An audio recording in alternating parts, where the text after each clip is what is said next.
Here's something uncomfortable. Your cat might tolerate you without actually feeling loved by you. Not because you're a bad owner, but because cats don't experience love through the same signals humans do. Most of what we do instinctively, reaching out to pet them, picking them up, making eye contact, registers in a cat's brain as pressure, not affection. These 7 habits take seconds each, but they communicate love in the exact language your cat's nervous system was built to receive. Number 1, the voice your cat actually responds to. There's a version of your voice you probably only use around your cat. Softer, higher. You'd never use it in a meeting or on a phone call. And yet, science says this is the one voice your cat is actually listening for. A 2022 study found that cats distinguish their owner's voice from a stranger's, but only when that owner speaks in a warm, high-pitched tone. In a neutral adult voice, cats showed almost no reaction. Switch to that softer register, and they turned their heads, oriented their bodies, and moved closer. What this tells us is that your cat isn't processing your words. They're processing your intent as expressed through tone. That soft voice signals no threat, no demand, just presence. It's acoustic safety, so make it a daily habit. When you walk past your cat in the morning, say something to them.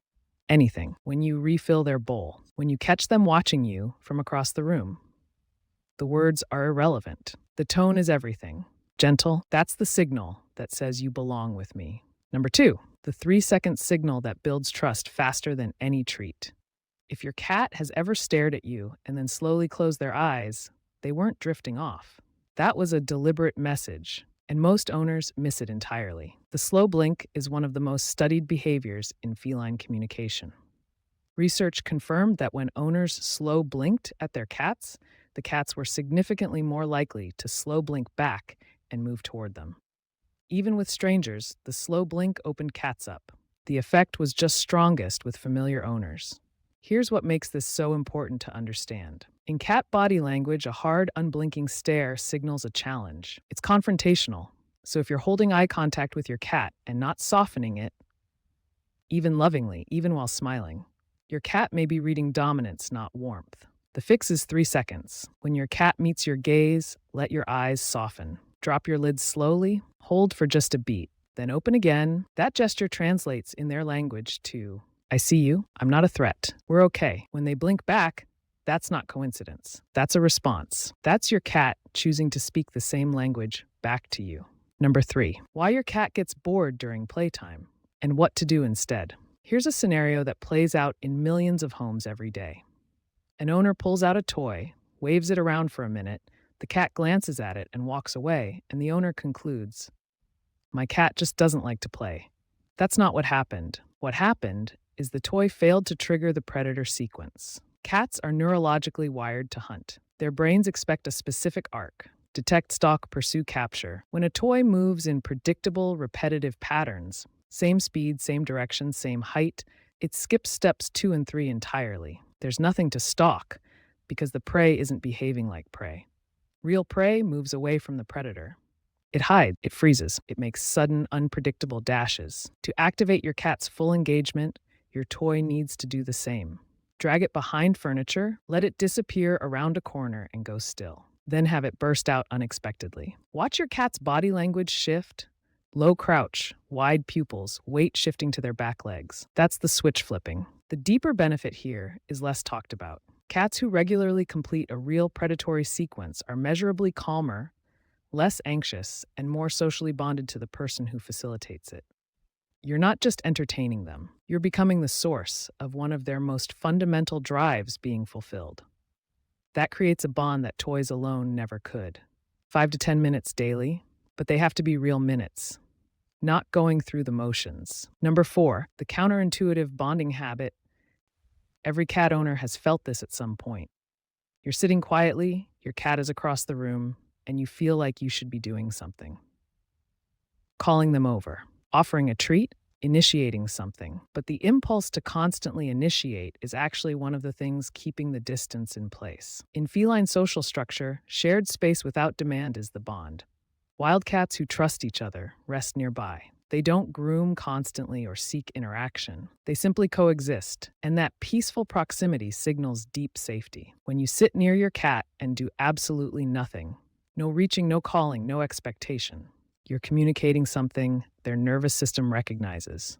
I want nothing from you. I'm just here. For a cat wired to be alert to pressure and intention, that kind of effortless presence is genuinely rare and genuinely comforting. Track this over a few weeks. At first, maybe they're on the other side of the room. Then they're in the same room.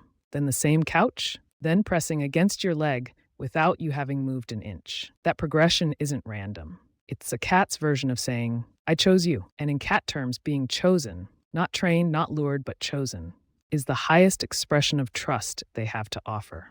Number 5, the 2-second greeting that changes everything. When you walk into a room and your cat is nearby, what do? Most people immediately reach down to pet them. It feels natural, a direct expression of affection. But to your cat, it skips a step they've been waiting for their whole life. Cats are scent-first creatures. Every social interaction they have, with other cats, with you, with anything in their environment, begins with olfactory information. When two cats who trust each other meet, they touch noses before anything else. That brief contact is a chemical exchange. It says, I know your signature. You're part of my world. When you bypass that and go straight to physical contact, you're essentially reaching past their most fundamental sense without checking in first. It's not painful, but it's abrupt. And repeated over time, it trains a subtle flinch response instead of a lean-in response. The replacement habit. Before you pet your cat, extend one finger toward them at nose height, about 2 inches from their face. Then wait, let them come to it. If they push their nose into your finger, rub their cheek along it, or headbutt your hand, that's their yes. That's the green light. Now you touch them. This takes 2 seconds, but it converts the interaction from something happening to your cat into something happening with your cat. That difference, agency versus imposition, is what separates a cat who endures your affection from one who seeks it. Number 6, stop doing this when your cat is asleep. Cats sleep between 12 and 16 hours a day, not out of laziness, but because sleep is when their nervous system repairs itself, consolidates experience, and processes stress. Deep sleep, specifically, is their most vulnerable state. They chose a location specifically because it felt safe enough to fully let their guard down.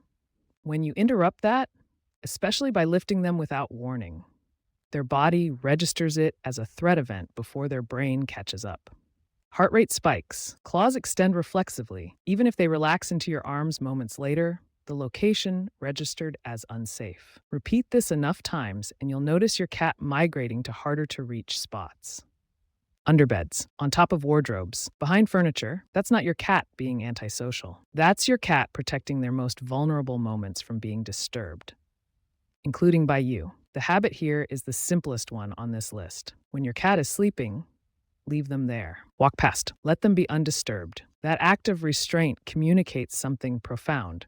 Your rest is safe with me, and a cat who feels safe sleeping near you is a cat who fundamentally trusts you.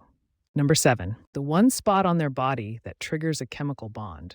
When cats who are deeply bonded groom each other, a behavior called allogrooming, they aren't random about it. They concentrate almost entirely on one zone, the base of the skull, between and behind the ears. The reason is anatomical. That's the one area a cat physically cannot groom themselves. The only way they ever receive grooming there is from another cat they fully trust. This makes that spot neurologically significant in a way the chin or belly simply aren't. When a bonded companion grooms that area, it triggers oxytocin release in both cats, not just the one being groomed. That's a shared chemical event, a biological signal of belonging. And here's what almost no one realizes. You can activate that same response. Once a day, use your fingertips, not your nails, not your full palm, to gently stroke that space between your cat's ears and down the back of their head. The motion should be slow and repetitive, the same rhythm another cat's tongue would use. Don't scratch, don't rub, just gentle, consistent strokes. Watch what happens. Their eyes will drift closed. Their breathing slows. Their body softens in a way that's different from ordinary petting. And their purr, if you're listening, drops into a lower, steadier frequency. That's not just comfort, that's your cat's brain processing you as family. Not an owner, not even a friend, family. The category reserved for the ones they let groom the place they can't reach themselves. That's what these 7 habits, done consistently, actually build toward. Not a cat who merely tolerates your presence, but one who registers you on a neurological level as someone they belong with. None of these take more than a minute, but together, daily, they speak a language most cat owners never learn. And once your cat starts responding, the slow blinks, the chosen proximity, the softened body under your hand, you'll understand exactly what you've been building. If you want to go deeper, the next video covers why some cats bond with one person in a household and completely ignore everyone else, and how to shift that dynamic. It's worth watching.